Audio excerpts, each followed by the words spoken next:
Welcome back to this special edition of Banfield, Innocence Lost. In the late 1950s, the brutal murders of two teenage sisters, Barbara and Patricia Grimes, rocked a city that thought it had seen it all, the city of Chicago. Investigators quickly found a suspect, and he quickly confessed. But in a move so few people understand, it was a false confession. By the way, that happens a lot. And once he was ruled out, the case went cold. Decades later, a Facebook group started by a former detective dug up a newspaper clipping that contained some crucial details that may have been overlooked way, way back in the 50s. Later, the wake was held. We had pictures of the girls on the coffins. There was a steady stream of people.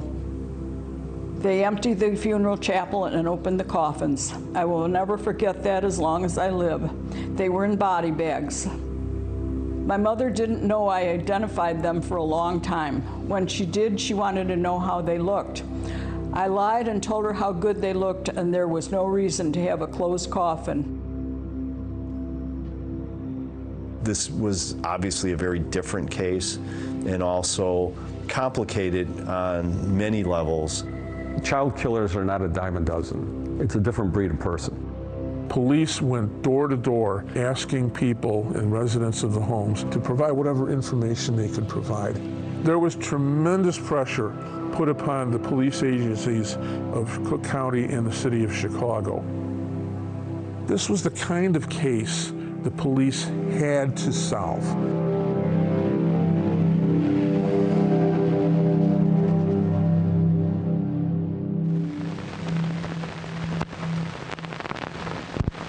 They picked up Benny Bedwell, the Skid Row dishwasher, who was a man of limited intellectual capability, and likely coerced a confession out of him and led him on to explain how he killed the girls. But there was really nothing beyond minor circumstantial evidence to convince law enforcement he was guilty.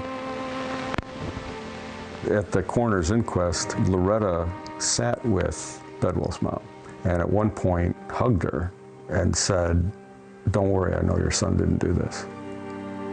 The charges made by Bedwell must be proven beyond a reasonable doubt, and he should be made to testify at this inquest and repeat these charges in front of our family. Our children are dead and cannot deny these lies, but our family must live with them. We demand an absolute vindication until proven otherwise.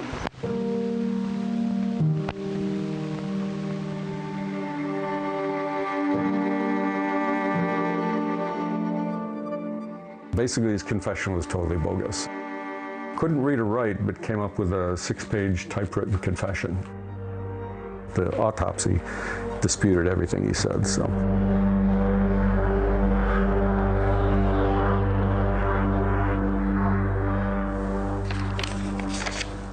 As time went on, it wasn't in the news as much. On the anniversary, that would be mentioned in the papers. Well, you've been on this case now for 4 years, and without success. How long will you continue to work on this case?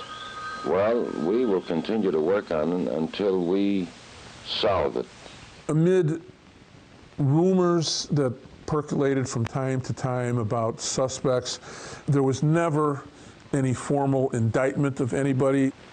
At this point, it becomes theory and conjecture as to what happened.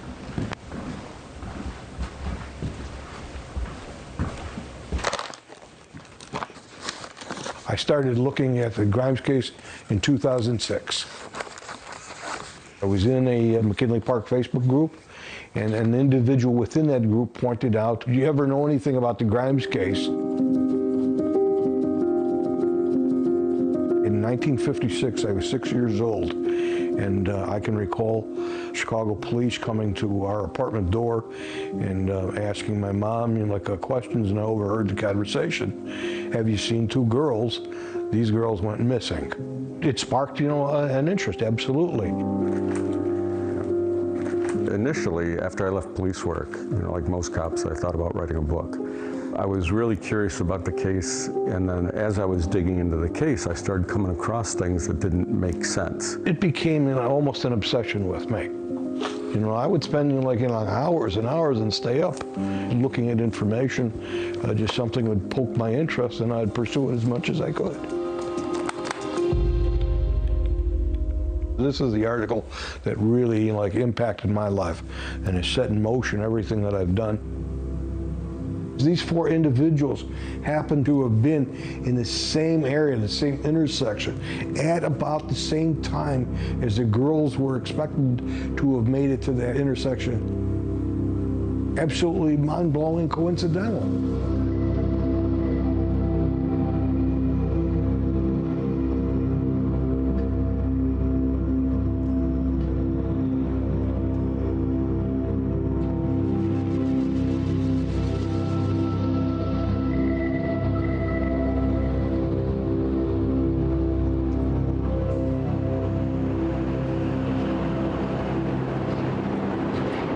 I was like, okay, wait a second, maybe there's a little bit more to this.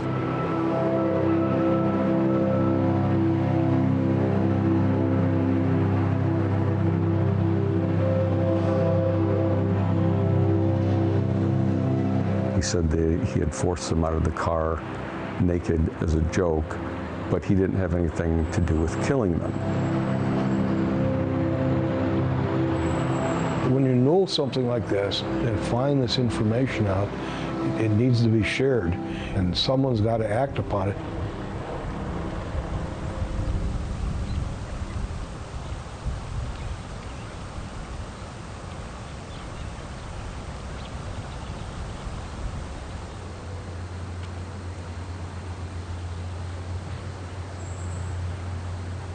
How you doing? I'm Larry Potash from WGN. We're talking about an old case, and we were wondering if we could talk to you about it. Can we come in?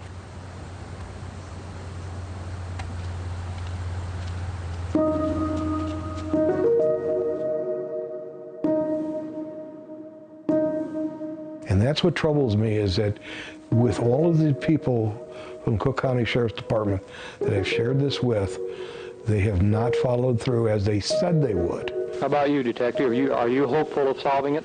We always hope to solve it. We're hoping all the time, and sometime maybe with a little bit of luck we'll be able to solve it. The more attention a case receives, the more ideas, the more theories, the more speculation, all comes along with it. But it's frustrating because without evidence, it's hard to act on.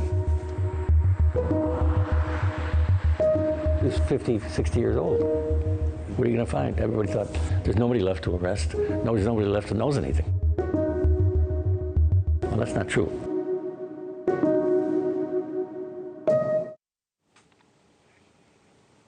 Still to come, coincidence or confirmation that the heinous murders of 5 Chicago children in the 1950s were the work of the same man. Part 3 of our special report, Innocence Lost, when we come back.